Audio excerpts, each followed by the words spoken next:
लड़के ने सॉसेज बेचने वाली लड़की को बस 1 सेकंड के लिए देखा और उसकी माँ को गलतफहमी हो गई कि वह उसमें इंटरेस्टेड है। माँ ने तुरंत लड़की को बुलाया और उससे कहा कि वह उसके बेटे का दिल जीत ले। किसी को उम्मीद नहीं थी, लड़के को बस उसके सॉसेज चाहिए थे। लड़की एक कॉलेज स्टूडेंट निकली जो पार्ट टाइम सॉसेज स्टॉल चलाती थी। क्योंकि सॉसेज का टेस्ट अच्छा था, उन्हें कई कस्टमर पसंद करते थे, जिसमें सबसे अमीर आदमी का बेटा भी शामिल था। जब भी वह स्टॉल के पास से गुजरता तो उसके मुंह में पानी आ जाता।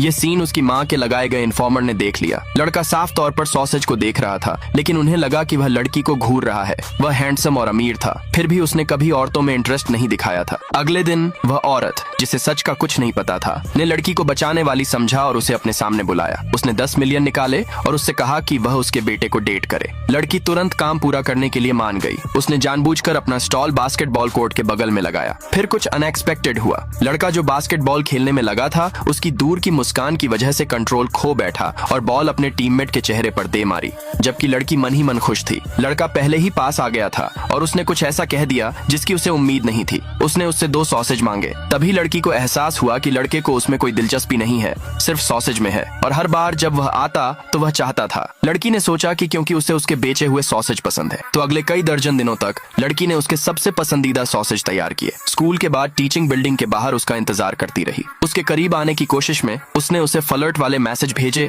और क्लास में उसके लिए सीटें बचाई। लेकिन उसने कितनी भी कोशिश की, लड़का ठंडा ही रहा, क्योंकि 10 मिलियन और दूर होते गए। लड़की बस प्लान छोड़कर सॉसेज बेचने पर वापस आ गई। जिस चीज की उसे उम्मीद नहीं थी वह यह थी कि एक रात फूल पकड़े एक क्लासमेट ने सबके सामने उससे अपनी बात कह दी। जैसे ही उसे मना करना समझ नहीं आ रहा था, लड़का अचानक आ गया और उसने अपनी बात कहनी बंद कर दी। लड़की को लगा कि वह जल रहा है, लेकिन इसके बजाय उसने कहा कि वह स्टूडेंट काउंसिल से है, और उसने लड़के को सजा देते हुए उससे 10,000 शब्दों का सेल्फ क्रिटिसिज्म लिखवाया। उसने प्यार का बिल्कुल भी जिक्र नहीं किया। अगले भाग के लिए नीचे कमेंट में यस लिखे।